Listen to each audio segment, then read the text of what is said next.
संप्राप्ते सन्निधिके काले नहि रक्षति दुग्रुङ्करणे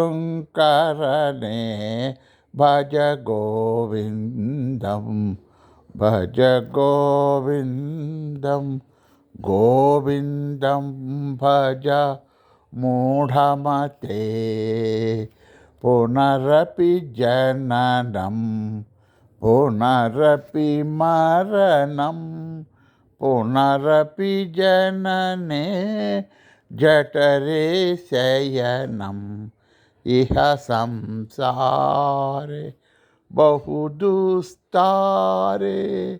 कृपया पारे पाहि मुरारे भज गोविन्दं